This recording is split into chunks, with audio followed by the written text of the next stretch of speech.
Hey, what's up, guys? We are going to go ahead and get started. Thanks for everybody that showed up on time. We appreciate it. So yeah, today we are just going to do some case studies. We're going to switch gears starting next week and focus a little bit more on foreclosures. So hopefully you guys look forward to that, and we'll talk about that today at the end of the Zoom, excuse me. So yeah, let's go ahead and get started. We always start these Zooms out very similar. So this is the Herd of Profits group. We are leaders in the Elephant Challenge along with a handful of other people. So if this is your first time in a Herd of Profits Zoom, that's our team, Angie Milanazzo and team. If you guys have not been in a Zoom before, if you could type 1 in the chat. Always just like to see who our newcomers are. Angela, Debbie, Noel.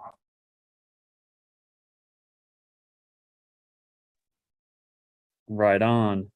He said he kept it all. Yeah, yep. We'll talk about the foreclosure list and all that good stuff today at the end of the Zoom. Today, we're just going to break down some more creative finance. We're going to do a case study on creative finance and then shift gears and focus on foreclosures.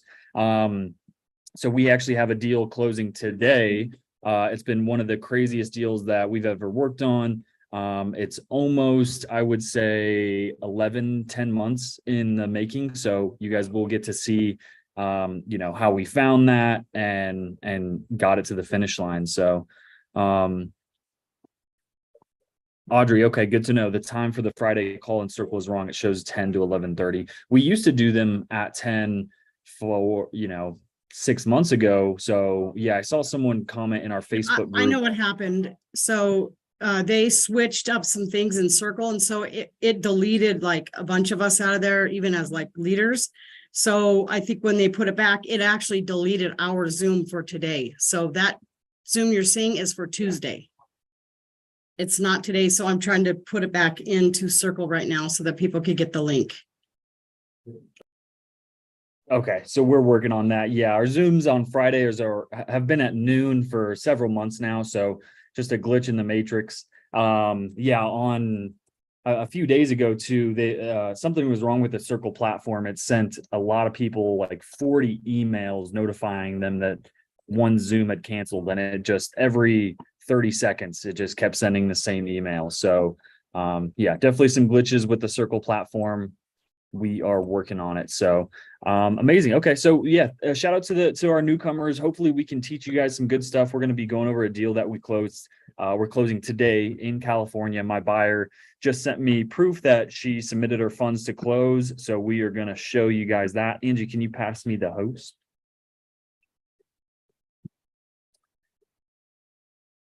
Thank you. But first, I want to make sure that you guys can tap in with our team and get connected and be on our team and work with us.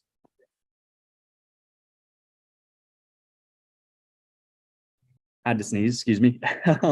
So first of all, if you guys are not a part of our Facebook group, let me show you guys that. So it's called Herd of Profits. That's again the name of our Elephant Challenge group and our Facebook group. So I'm going to drop the link to that here right now. So if you guys want to tap into the Facebook, there's a lot of good resources. I think from some of the feedback we've gotten, we probably have one of the best Facebook groups in the Elephant Challenge because of the resources that we give out. So we're 1,700 members and growing.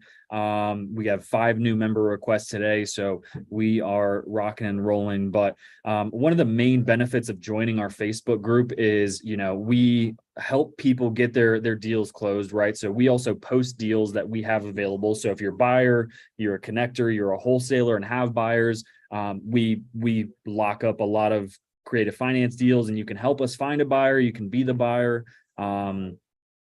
We have people introducing themselves. We have people asking, help on underwriting, all that good stuff.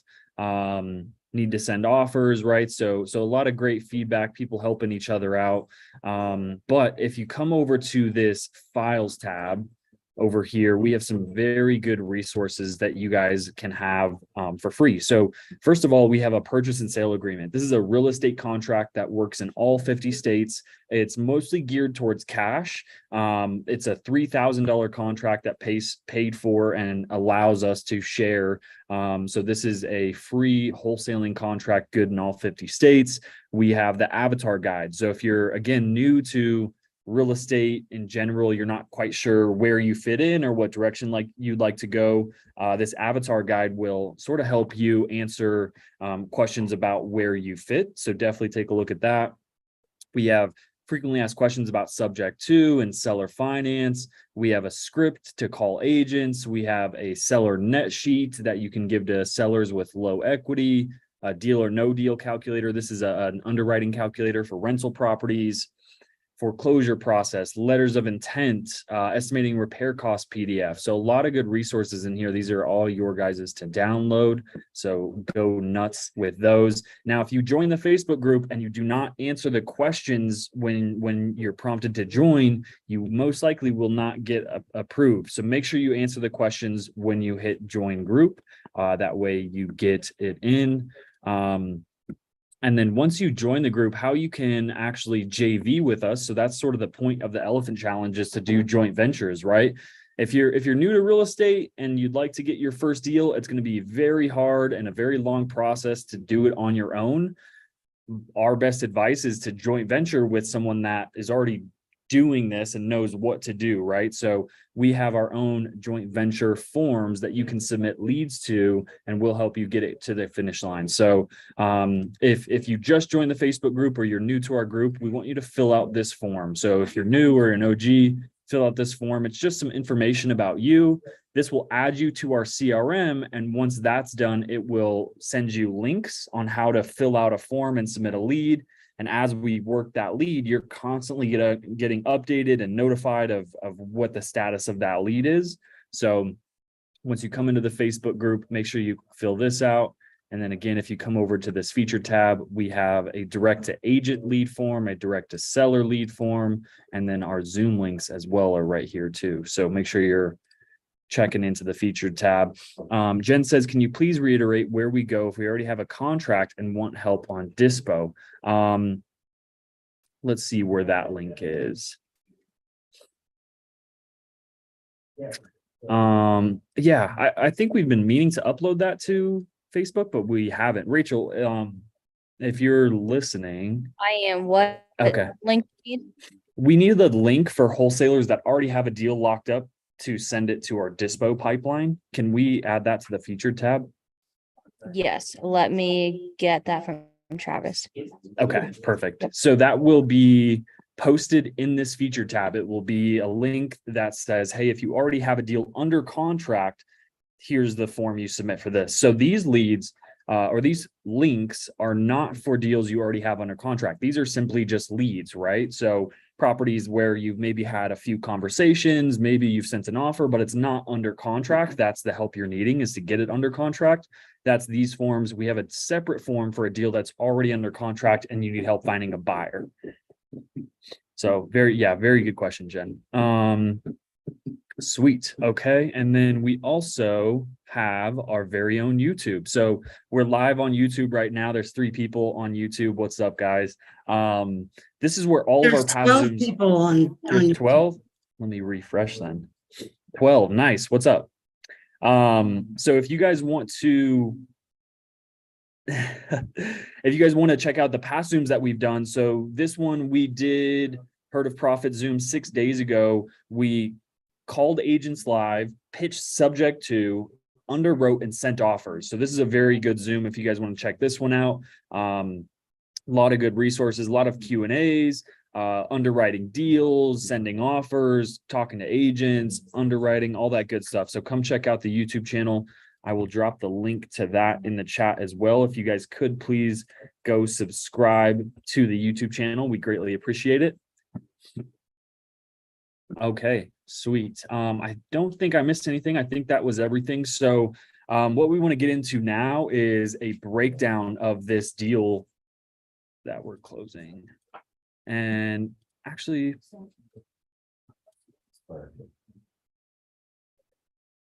Let me see. Rachel. Rachel. Okay. Can you just talk about foreclosures for a second?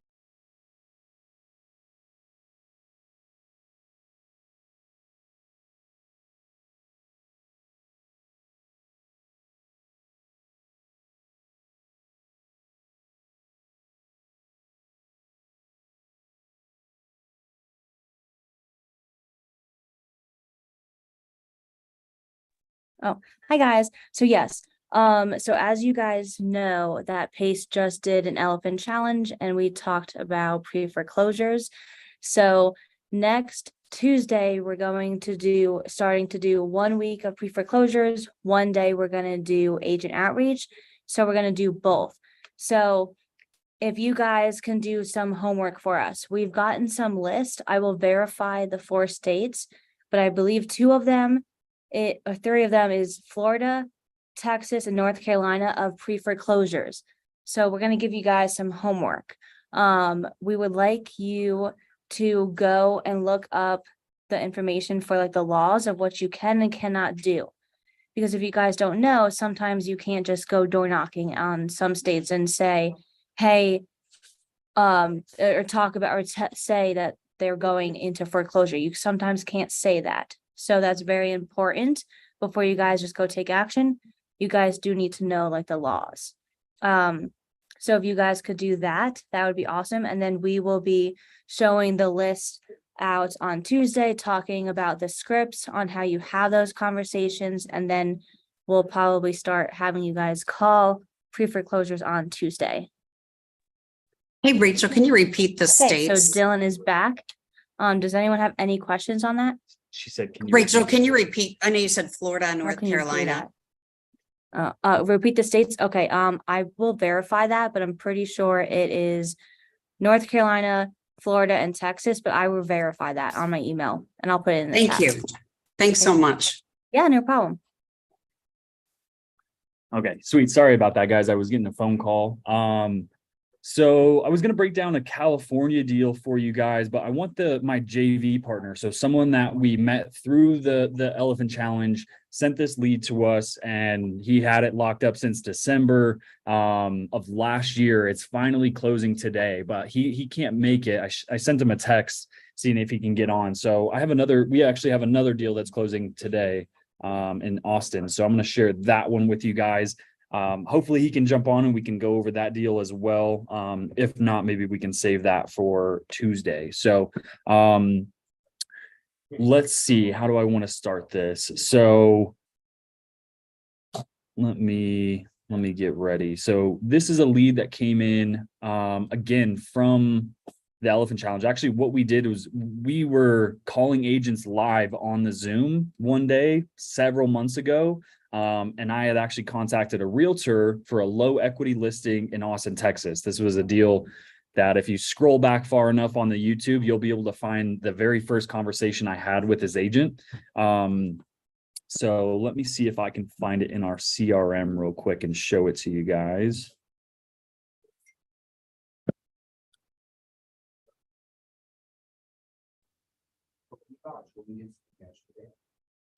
Okay.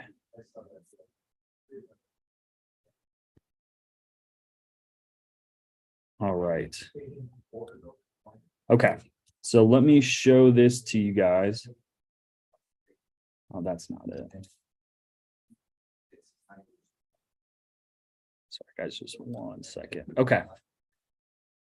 So here it is. I'm going to share some cool information with you guys. I'm going to try not to say the address.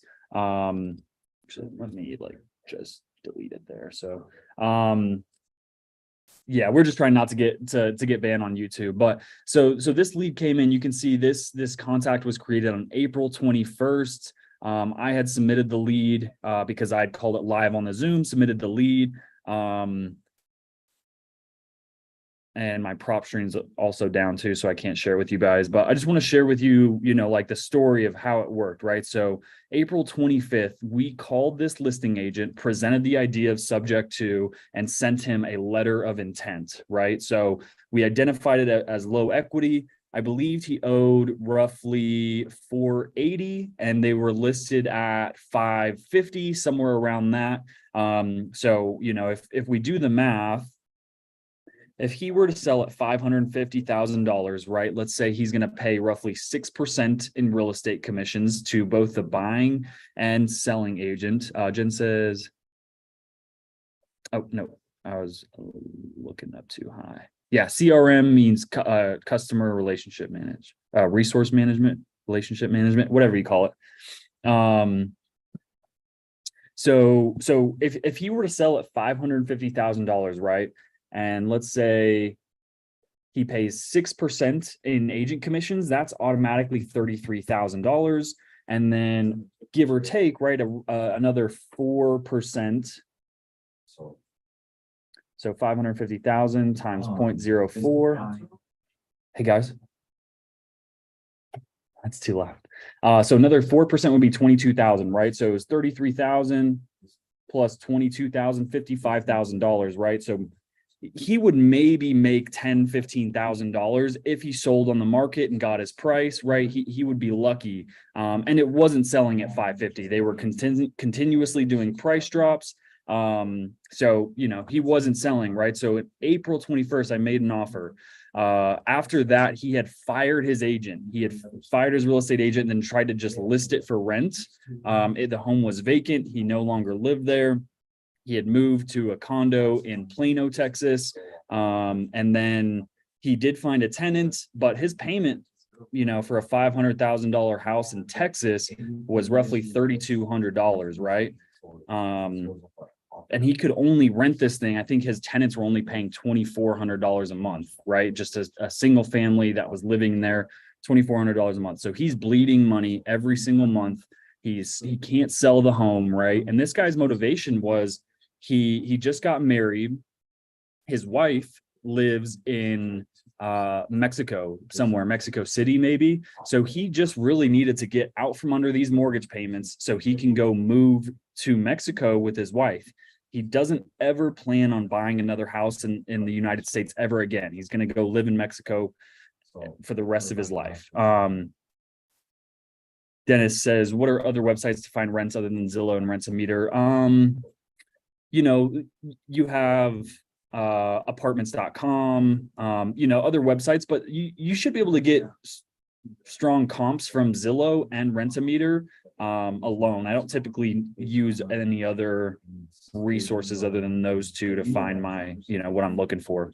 Okay, so you can see I sent a text to the agent. He wasn't getting back. That's because he fired his agent. What he did after he got a new tenant in there is he hired a short sale company. So for you guys that don't know, a short sale is when someone is underwater. The home is not worth as much as what they owe on it. So same thing, they get a real estate agent. What they need is investors to send them an offer in cash of what they are willing to pay for it, what they think the home is worth, right? Once they get an offer, they present it to the bank and say, hey, this is the highest and best offer we've received. The bank then needs to approve that offer and take a loss on it. Roomies.com is another good one, Dennis. Yeah. Right. So it's a losing scenario. The seller makes no money. Fortunately, he doesn't lose money. The banks lose the money. The real estate agents still make their commission. So they're happy, right? They prefer a short sale because they still get their 3% or 6% commission. Oh, you guys can see my my messages here. That's funny. So we sent a text to the agent. He's ignoring me, right? So the seller texted Joseph saying he was interested. So my seller texted my lender, who's Joseph, saying he was interested. I said, I messed up and called the agent and asked. She didn't know what we reached out. I should have just called him directly, but either way, I told her to get in touch with him and get an update, call him tomorrow if she doesn't get back with us. Is that a tax write-off for the banks? Dylan, that is a good question. I'm sure it is, but that's a question for a CPA. I'm not too sure. And then I said, frick, I should have recorded this phone call. So I called the seller directly and completely handled all of his objections and turned him around 180 degrees. He ended the phone call with, I'm very interested. What's the next step? So this was May 4th, right? I remember this phone call like it happened yesterday. He was trying to me, get me off the phone, right? And then whatever I said, this will put money in your pocket. You will actually, we can get you a higher price, put more money in your pocket than if you were to sell traditionally, right? And that turned him around. And then he asked some questions, right? What happens if you miss payments? We handled that objection. What happens, if I do want to buy another house in the future? Handle that objection. Sure enough, he came around 180 degrees and ended the phone call with, I'm very interested. What do the next steps look like? That was May 4th. And you can see May 15th, called, no answer, need to close this. May 23rd, left message. June 8th, voicemail box is full, sending another text. June 12th, we found out that's when he relisted it. So I called the agent and left them a message. June 13th, it looks like the agent called me back. The agent called me bro, so not sure if they will actually sell the home. Forward the agent the LOI. That was the agent's email with Keller Williams. I think he's gone through 3 real estate agents at this point. This is his second one. I remember this. The agent was, very unprofessional, sounded like a younger guy, calling me bro, right? Which is just, as a real estate agent, you shouldn't be doing that. So called the agent Stewart. He is not working with that client. So called his old agent, called his new agent Jonathan, updated the contract. This is July 5th, sent the LOI with $28,000 down and 2% to the agent. Very strong offer. Keep presenting this one. So just to show you guys too, if you ever submit a lead to us and you're the JV partner, right? This is your form that you submitted. You will be getting all of these notes. Anytime we leave a note, you'll know what's happening. And this was a while ago, so we weren't sending our letters of intent through our CRM, but you will also see the letters of intent, the offers that we write out and send. You'll be CC'd on the emails. Anytime the agent or the seller replies to that email, you'll be on it as well. This is at the point the seller started to ghost me. He wasn't really getting back to me. Not sure why, right? He was very interested. Let me pull up my text messages as well too to remind myself. So my first text was May 5th. I said, I have the contract ready to send you. I just need your email. Send me his email. May 5th. Didn't reply to my text. May 9th. I said, hey, Sean, still seeing if you're interested in selling the home. He said, I am. And I said, okay, no rush. Let me know if you have any questions. Never replied to that. May 16th, I sent him a text. I said, my team needs to close 3 more properties before July. We would really love to buy yours. What can we do to get this to the next step? Let me know. Doesn't reply to that. That's May 16th. June 8th, I shoot him another message. Hey, Sean, not sure what I did wrong. I'm still here if you need any advice about next steps. If you have any questions, let me know. He didn't reply to that. June 28th, so I gave him another 20 days. I said, hey, Sean, Dylan here, still interested in your home on Lee Field. Let me know if you have any questions about what to do next. Thanks. He never replied to that. July 5th, hey, Sean, I just saw just sent your new agent, Jonathan, an offer on your home on Lee Field. I spoke to my team and we can offer you $28,250 in your pocket as well as pay your agent and commission. Sure enough, he replies to that about an hour later. He said, sounds great. A month goes by. I don't hear anything. Let me see when that was. So that was July 5th. Right. Called his new agent, sent the offer. Joey came in, no answer from the notes. It seems good. Had the wrong email, resent it to the right email. Sent text through my phone. No answer. Agent said the seller is in a bind and not interested in creative, even though I had spoken to the seller briefly and he was interested. It has been listed for over a year, 2 different agents, and they tried to rent it out and failed. I'm going to send another text to the seller and let him know we're still here. So again, that's August 7th. So on August 7th, I said, hey, Sean, I just called your agent and asked if he ever presented our new offer to you. He was very short and quick to get me off the phone. We are still interested in buying your home. Let me know when you're ready and we can get a contract sent over. He said, what's the offer? I said it was $28,250 cash in your pocket. And we take over your existing mortgage payment. Again, this guy has short-term memory loss. He says, sorry, not interested. I'm looking to get off the mortgage. Appreciate it. Have a good one. So now I'm handling objections over text. I said, sure, I understand it's not a good fit for everyone. I can see you've been trying to sell it for the past 12 months now. The market has changed a lot in 12 months. If you have any questions about how this type of transaction works, let me know. He says, thanks for the info. You are correct. Quick question. Does your deal require I sell first? So I don't know. Jen says, not interested in sub 2. Really? Because an hour ago, your client asked me to send you a sub 2 offer. Exactly. Right. Like you could tell he's not coordinating with the seller. And it gets better too. He said, I said, what do you mean by sell first before you buy a new home? And he said, do you have to get investors to close, or is this a deal with your company and me that goes straight to title? I said, hey, Sean, we buy a ton of homes. It's possible we work with another investor in our network and close this. We might also be the end buyer on title, just depends. Sent him my email. So I think I sent him the purchase contract. I had a conversation with him. This was August 11th. So August 14th, I put in the notes.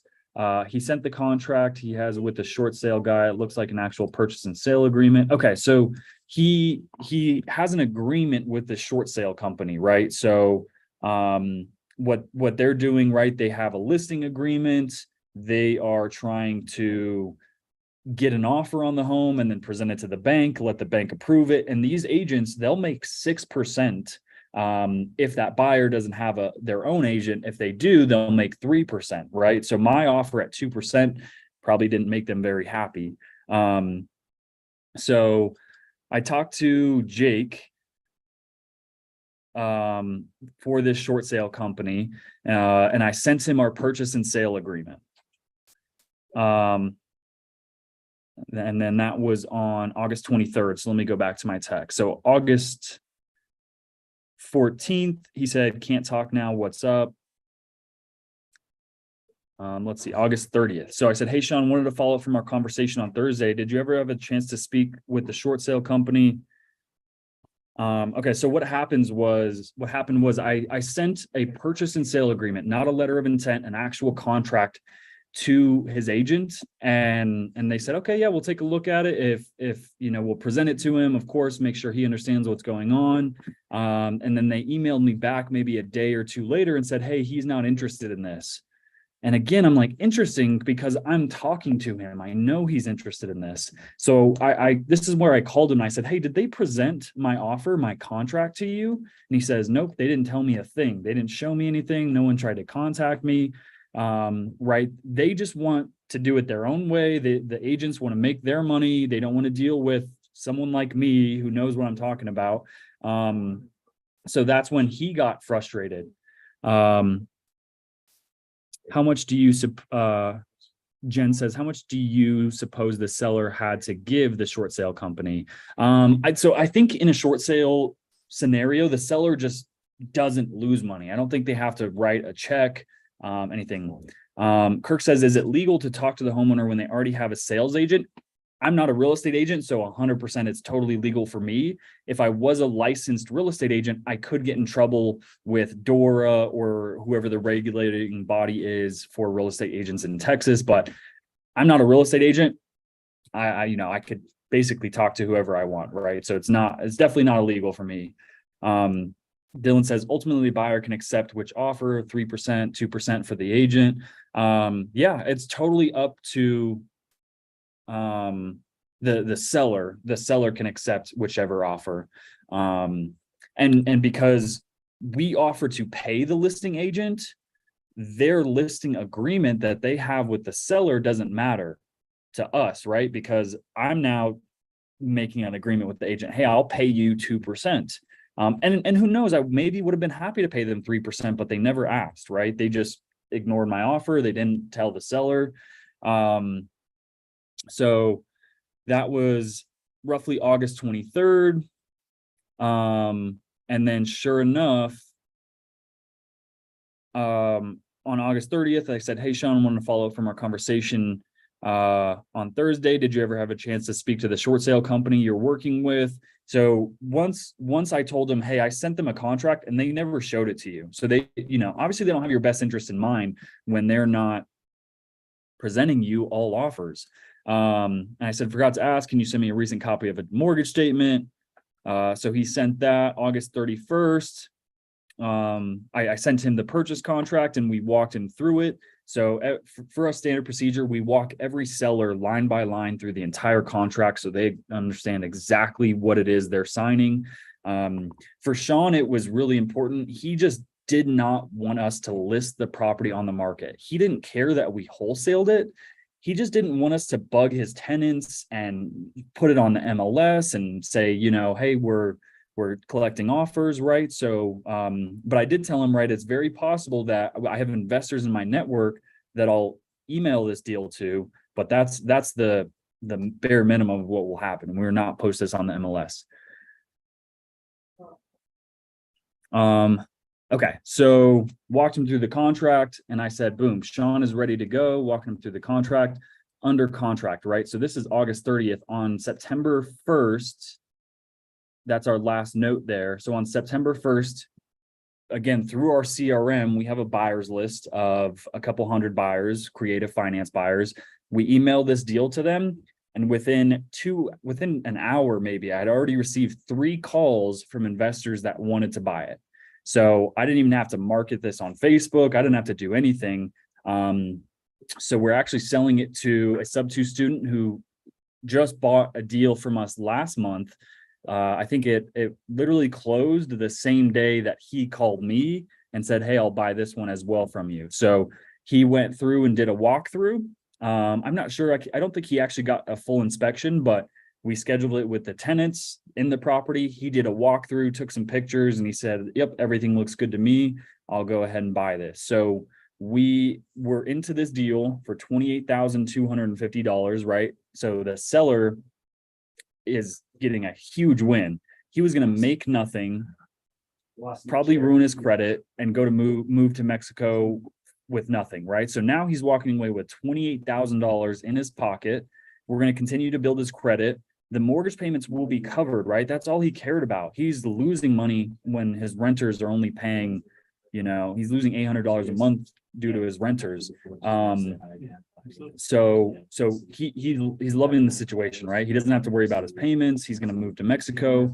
My investor is going to turn this into a pad split. So they're going to, you know, throw some walls up and rent it out by room, or they're going to wrap it. He's an experienced investor, so he knows what he's doing. So yeah, it's a win-win all around. Jen, yeah, we have actually done that before. We have a Zoom where we walked a seller through the contract. Obviously, we can't show the contract, but you can hear me walk them through it. I wonder where that's it. Maybe. Let's go to YouTube. I want to say it's on here. I've typed it down. That's the only reason why I know. Elimination properties down there. Oh.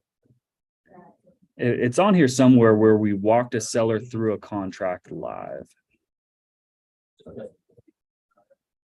707. 331. Yeah, you guys might have to go back and find it. But yeah, we have done that before, Jen. I've got 10,000. Well, it's fine because we can get to a local phone. It was in July, Amy says. Okay, that's very helpful. 3 months ago. Yeah, I thought we had labeled it too. Q&A, listening to recorded calls, calling agents live, Joel, Friday Elephant Challenge, Zoom. Yeah, right here. Walk through a contract. Here, I'll drop the link for this for you guys right here as well too. So there's a video where we walk the seller through a contract live.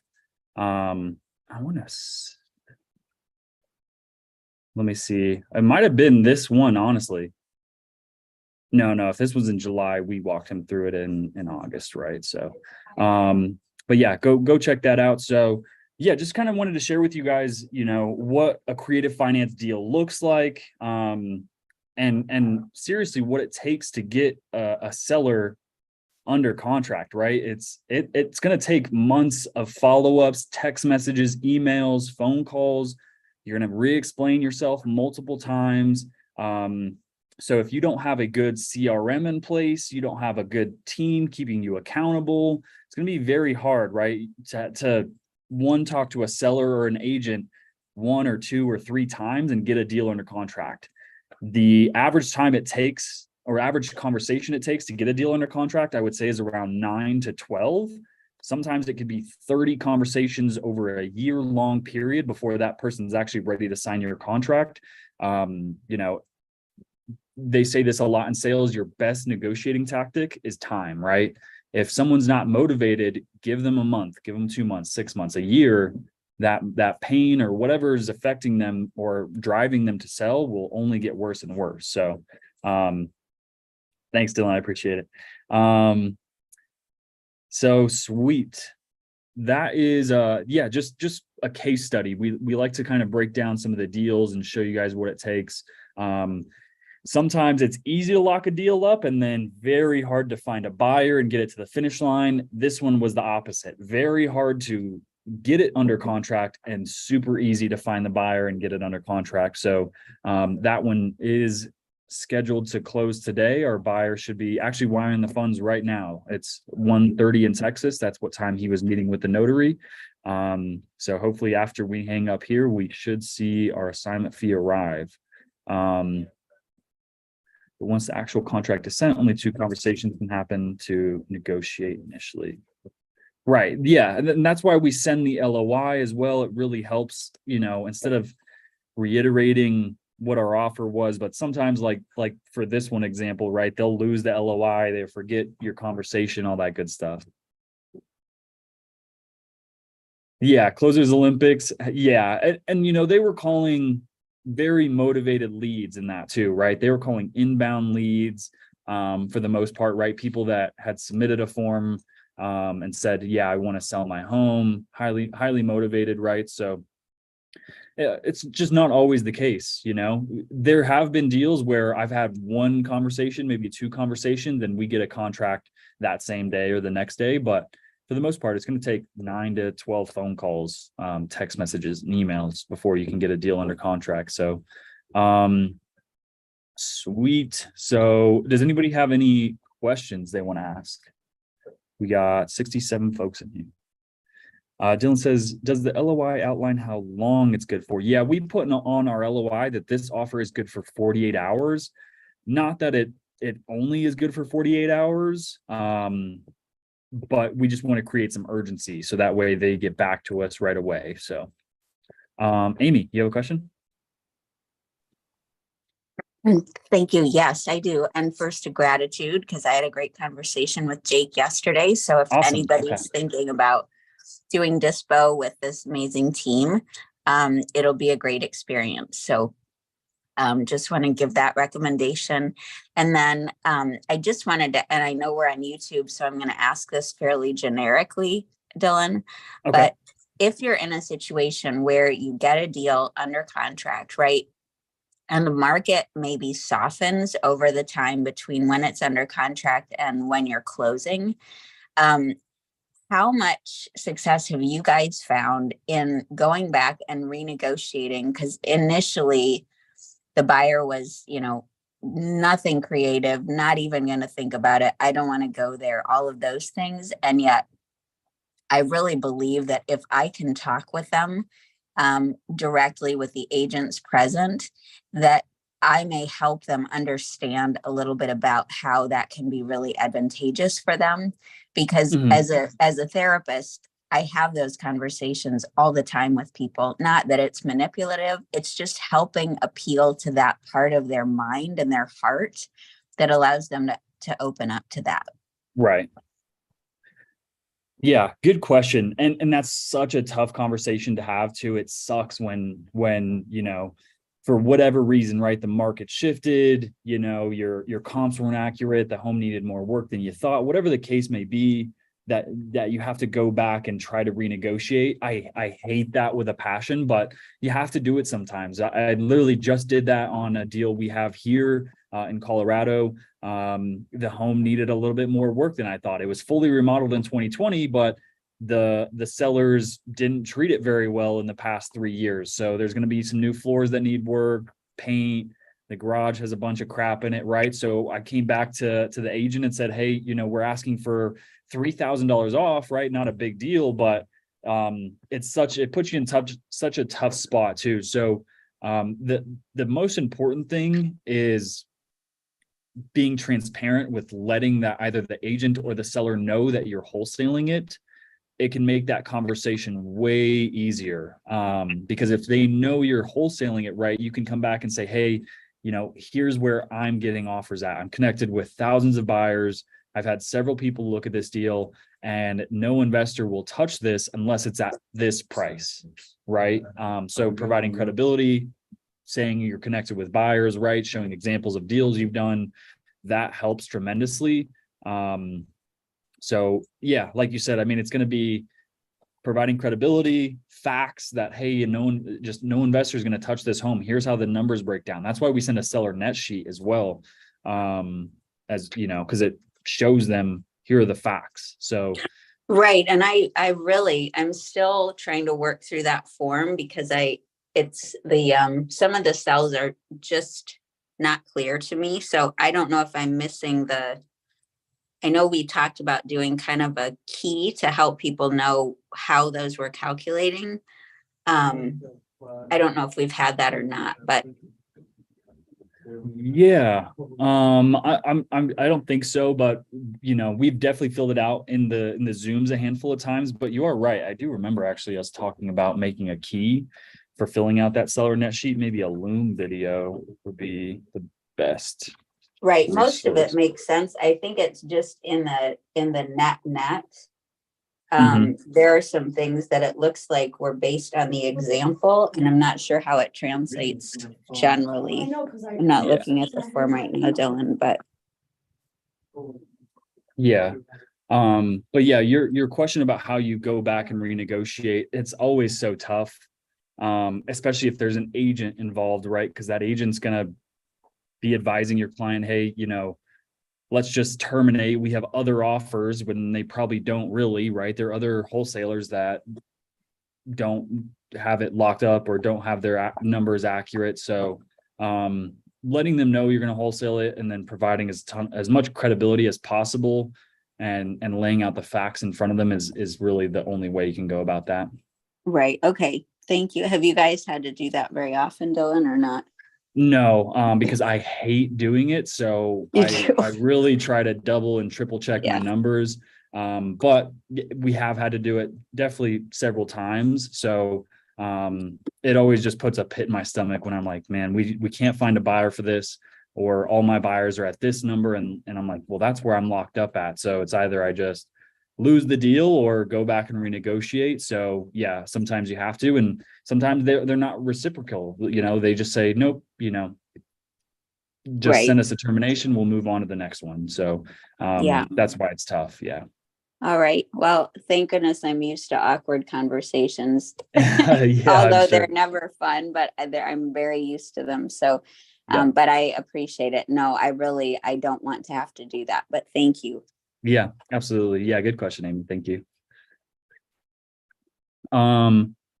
Tu Yang says, if we need help with handling a lead, can we go through briefly on how that process works out? Like, yeah, let me share that with you. Good question. So again, if you guys are part of the Facebook group, right, this is how you submit leads. If you have a lead you're struggling with, make sure you're a part of the team by filling out this form.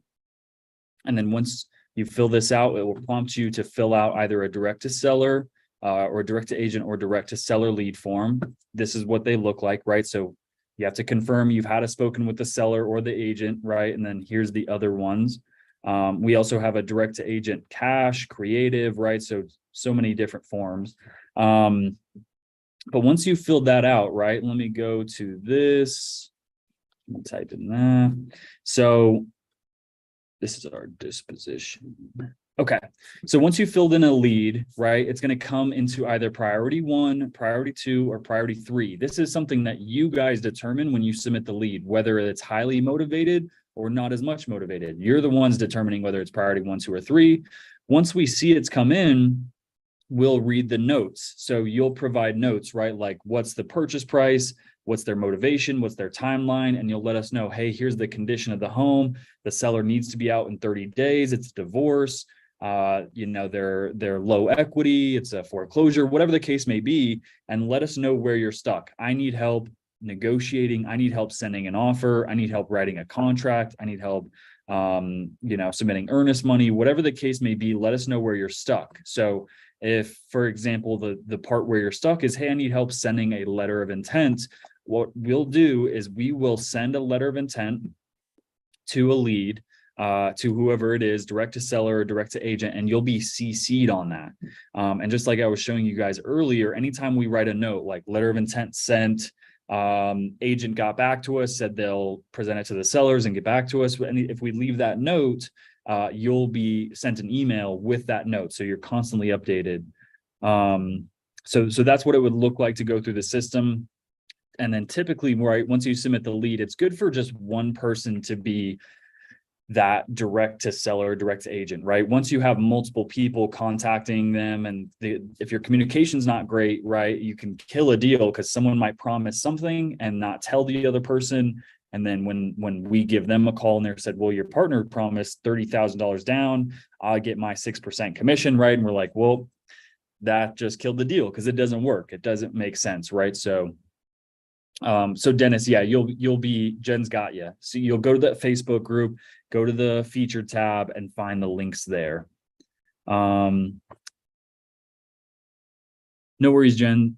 Yeah, I don't know if we're sending them out today. I'm going to have Rachel talk about that.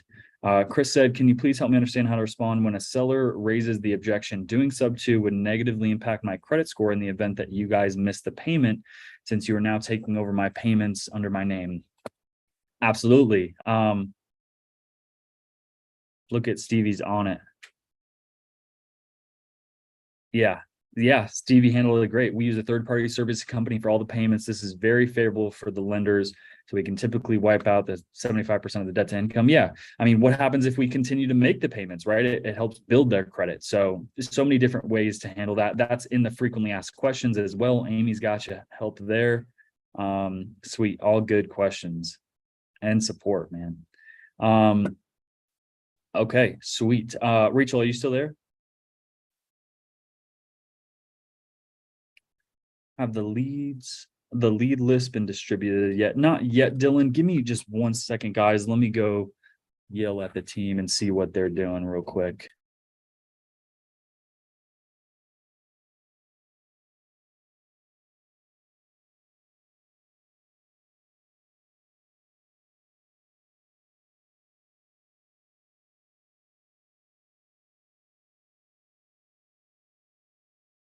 Okay, Rach, so what's the plan for distributing the list?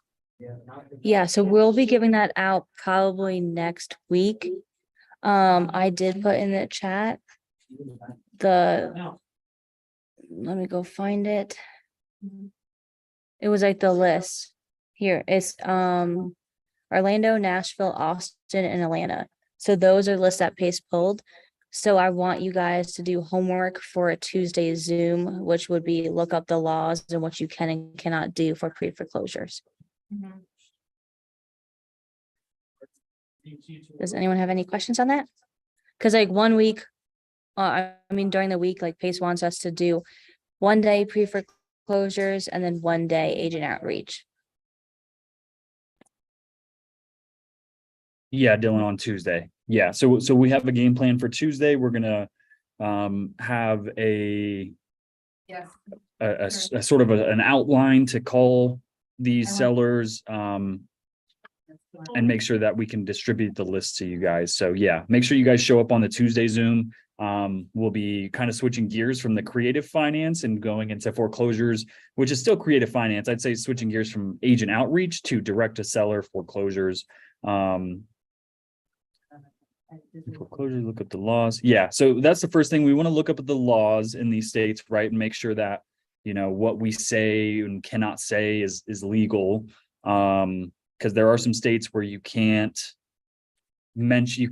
door knock on someone or call them and say, hey, I see you're in foreclosure. So we want to make sure that we're doing that right. But I'm fairly certain that in Texas and Florida and Atlanta, there's not laws, but we want to make sure that you guys, if pick one of these lists, right? So these are all great markets: Orlando, Nashville, Austin, and Atlanta. Pick, you know, for all of you guys that are in here, 69 people, just pick one of those states. It's Rachel typed it, right? Let me see. Orlando, Nashville. Yeah, I know, I typed it. So it's Orlando, Nashville, Austin, and Atlanta. Those are the lists that Pace has right now. Yeah. So everyone in here, just pick one of those cities and do as much research as you can about foreclosures in those states, what the process looks like in those states, what the laws are, what you can and can't do as both a buyer, a wholesaler, and a seller. So that way you're fully prepared when we pass these lists out. We'll ask you which list do you want. We'll distribute them. We'll probably do some live calls, pass out a script / an outline. So that way you guys know how to start doing it. And yeah, we'll go from there. Sweet. Anything else, Rachel? I think that is it. Okay. Awesome. I do the Do we same know when list. the elephant challenge in October is, guys? Oh yeah, good question. I don't think we're actually having an elephant challenge Zoom in October. I'm gonna, But if there is, we will be the first ones to know and we'll let you know.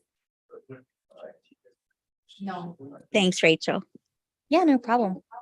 Audrey says, are these the same lists from the Dumbo Dial by chance? These will be slightly different. The lists given out in the Dumbo Dial, which we do that as well too, are low equity lists on market. That's what we've done for the past 3 weeks, is give out those similar lists. But we're gonna switch gears for probably a couple of weeks and focus more on foreclosures. No worries, Dennis. So sweet, guys. Well, we're going to call it there. So hopefully you guys learned something today. Make sure you show up to that Tuesday Zoom. If you're not tapped into the Facebook, you might not see the Zoom link. Make sure you're on the Circle platform. Again, that's how you can reach out to us individually and also find the Zoom links and ask questions, all that good stuff. So research the area for pre-foreclosure laws, door knocking, etc. before Tuesday. Yep, that's the homework. Donda's got it. So I was never good at writing down the homework in high school. I always just said, well, if you don't hand it to me, I'm probably not going to write it down. I'm probably not going to do it. So make sure you guys write it down. We are going to be looking into the laws for door knocking, calling, wholesaling, selling, buying, foreclosures. So sweet. Thank you guys so much. We will see you Tuesday. On 1 second. Did you talk about asking for testimonials? Oh, I did not actually. Before you guys leave. Yeah, hold on 1 second. You guys leave. So we got an amazing opportunity. We are leaving to the mastermind on next week. So we are going to the mastermind event. There's going to be a few hundred sub-2 students that are going to be in Pace's office, masterminding. I don't know, what else you call it, but he's going to give our team the opportunity to give a 1-hour presentation in front of the 200 mastermind students about the Elephant Challenge and what it's done to our business. So for everybody in here, if you have in any way benefited from these Zooms, the Elephant Challenge, or just working with our team, if you could please send Rachel or Angie a video testimonial of what you've learned or just what your experience has been like being on the Elephant Challenge and working with our team. We're going to put together a presentation, a slideshow. We'd love to showcase your video in front of all the mastermind students. So any of you guys that are creative, we need it by If you guys Thursday? could weekend, like Monday, Tuesday, so we can put some stuff together for a presentation, because the mastermind is this week, like next week. So by Monday, Tuesday would be awesome. Right on. Dylan says, sure, I'll go with you. Oh, yeah. Email it's the best. Yeah, Donda. Yeah. Email it, DM Rachel on Facebook, whatever method you can, if you have her number, all that good stuff. Honestly, JR, you've made it, man. There For he is. me, the easiest for me is do an email. An email. Okay. Just have it Sweet. already typed out, ready to go, and I can just like put it all in one thing. Do you want to type your email there? Yep. You got it. Sweet. JR, we miss you, man. We're going to do that video probably next Friday, bro. So we'll see you then. Yeah, if you guys could make that video, that'd be just huge. We'd really appreciate it. So that's the final announcement. I think we're all good, right? Okay. Awesome. Now we're Well, good. Yeah, thanks. Good. Okay. So we will see you guys Tuesday at 4 p.m. Mountain Time, 6 Eastern, 3 Pacific. And we're going to switch gears and go on foreclosures. So hope to see you guys there. Have a good weekend. Peace. See you guys. Especially when you're